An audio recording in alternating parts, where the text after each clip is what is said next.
Guys, কেমন আছেন? আশা করি সবাই ভালো আছেন। তো গুড মর্নিং সবাইকে জানাই। মনা, তুমি সকালে এখন কি খাবে? সকালে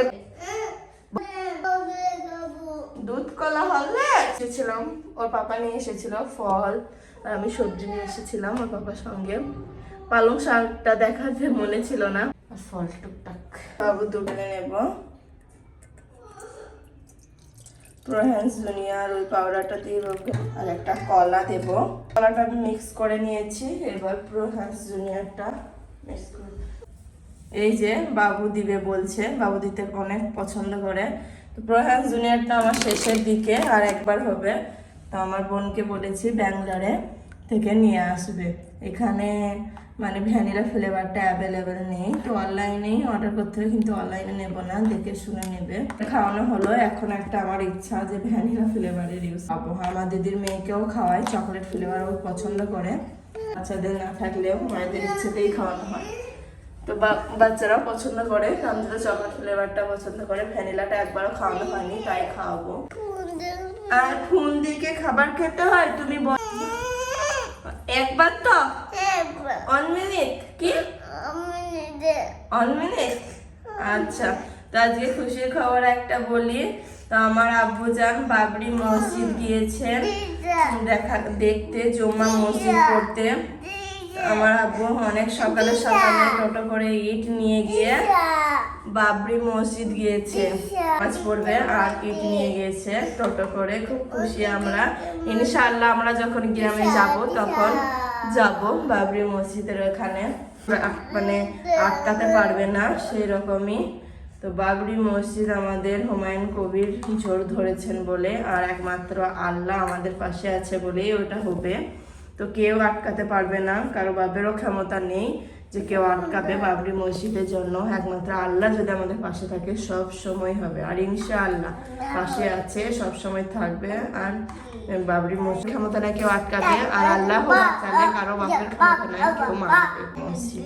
তারপরে অনেক হ্যাপি, এতদিন কিছু বলিনি আমি বাবরি মসজিদের জন্য, ভেবেছিলাম যখন যাব তখন বলবো, কিন্তু আমার আব্বুজানকে বলেছি ভিডিও করে আমাকে দিবেন, আমি ভিডিওটা দিব।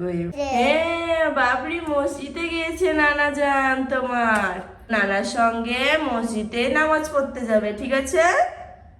ইয়েস বলো ইনশাআল্লাহ।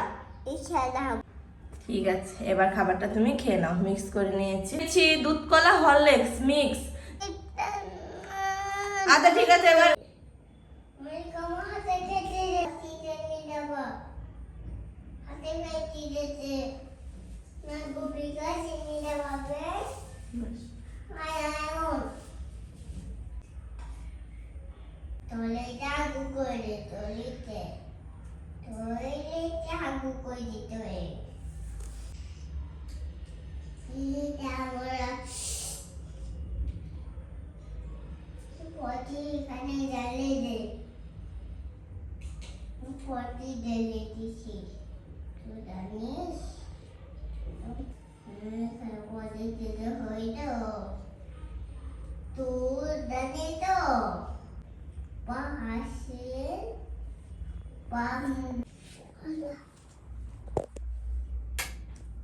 এই যে আমি নামাজ পড়ছিলাম আর বাবা আমার দেখা দেখি নামাজ পড়ছিল, ওই ডাইনিংয়ে খেলা করছিল, দিয়ে আমি ঘরে নামাজ পড়ছিলাম বলে ও আমার দেখা দেখে বিছনায় চলে এসেছে খেলনাপাতি নিয়ে। তো এখানে একটা ওই কার্পেটটা বিছিয়ে দিয়েছি, এখানে সেটাই শিখে আলহামদুলিল্লাহ। তো আমি নামাজ পড়ছিলাম, আমার ফলো করেছে, তো আমার পাশে নামাজ পড়, মানে আমার নামাজ পড়া হয়ে গেছে এখন জোহরের। তো বাবু দেখুন, বাবু তামজিদ কিভাবে নামাজ পড়ে একটু দেখাও তো, কিরকম করে। একবার বাচ্চারা যেটাই দেখবে সেটাই শিখবে। তো এদিকে আমি নামাজ পড়ছিলাম আর এদিকে ভাতটা চাপিয়ে দিয়েছিলাম, ভাতটা হয়ে গেছে। এখন আমি তরকারি রান্না করব, পালং শাকে বেগুনে করব আর আলু করবো।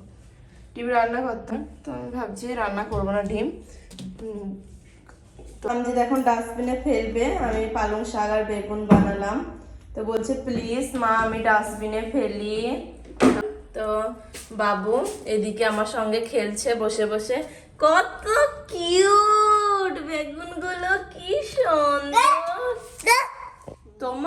আচ্ছা বসো বসো বসো, এখানে খেলো। হ্যাঁ আচ্ছা তোমার তোমার চুলগুলো কাটতে হবে। তুমি গ্রামে কোথায় যাবে? ডিমার না, মামার বিয়েতে যাবে। আচ্ছা ওয়াও কি সুন্দর, তাই তো কত কিউট বেগুনগুলো ছোট্ট ছোট্ট। আমি ধুয়ে নেব ভালোভাবে, তো অনেক অনেক করে খেয়ে নেব। কত কিউট বেগুনগুলো, খুব সুন্দর দেখতে, তাই না? করে দিয়েছি ওকে খেলার জন্য, নয়তো পড়বে হচ্ছে বেগুন নিয়ে বাবু। আর এদিকে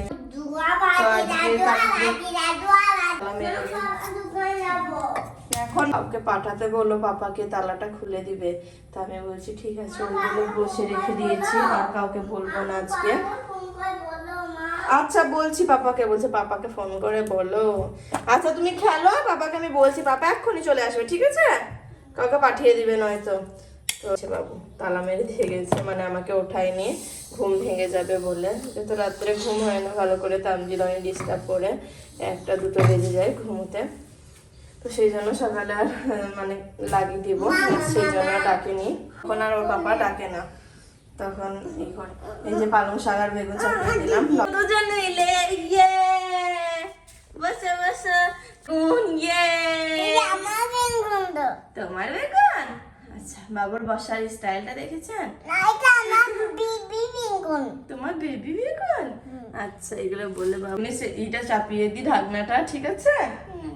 আমি বসে থাকলে বাবু বসবে, নয়তো বসবে না। এখন আমার কোলে যাবে। আচ্ছা ঠিক আছে।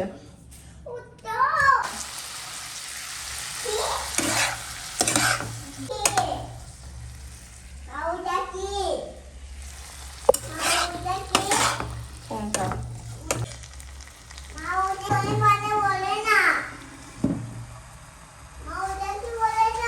বাবুর আর আমার জন্য অ্যাপেল আর পেয়ারা কেটে নিলাম, এখন বসে বসে খাচ্ছে বাবু, আমিও খাবো। এই যে আমার রান্নাটা কমপ্লিট হয়ে গেছে, এখন রসুনের ফোড়ন দিচ্ছি। আর দেখুন পালং শাকটা এক হাঁড়ি হয়েছিল, তো এখন দেখুন এখন একদম অল্প হয়ে গেছে। এই যে রসুনের ফোড়নটা দিয়ে দেবো এখন আমাদের শাকে, দিয়ে দিলাম। মুরগির ডিম করবো আর একটু চিকেন আছে, তো সেই জন্য লাগছে ছেড়তে গলাটাই হচ্ছিল না, যেহেতু অনেক ছোট। চলো এবার পাপাকে বললি তোর তালাটা খুলে দিতে, ঠিক আছে? ঠিক আছে,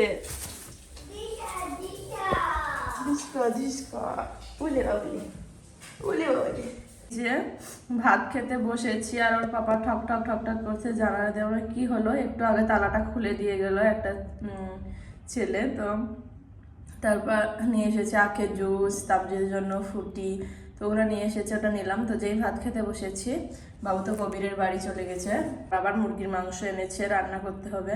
তো বলছে দেশি মুরগির গোশত, তাও আমার মুখটা নেমেই আছে। ও তারপর খুলে দেখছে, বাবাকে বলছি রান্না করা, বলছি। তো আমি তখন খুশি হলাম যে রান্না করতে হবে না, যাই হোক। তো রান্না করা কমপ্লিট। রান্না করার জন্য একটুও ভালো লাগে না আমার, সেটা যাই হোক না কেন, একটুই ভালো লাগে। তো এই যে রান্না বলছে তুমি ভাত দিয়ে খাবে বলে আমি জলদি করে আসলাম।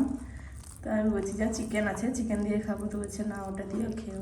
মুরগির মাংস রান্না দিয়ে পাঠিয়েছে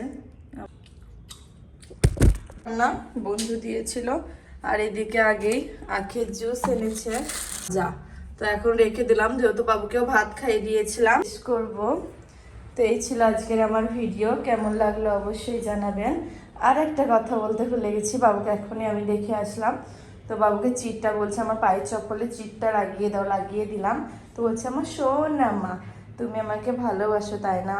বললাম যে হ্যাঁ ভালোবাসি তো, তুমি আমার সোনা বেটা। বলছে মাকে ভালোবাসলে থ্যাংক ইউ, এরকম করে বলছে। আর শাশুড়ি মা আসবে, আমি নিশ্চয়ই ব্লগ বানাবো, আপনাদের সঙ্গে শেয়ার করব মিষ্টি মিষ্টি মুহূর্তগুলো। তো ভিডিওটা এই পর্যন্তই। ভিডিওটা কেমন লাগলো অবশ্যই জানাবেন।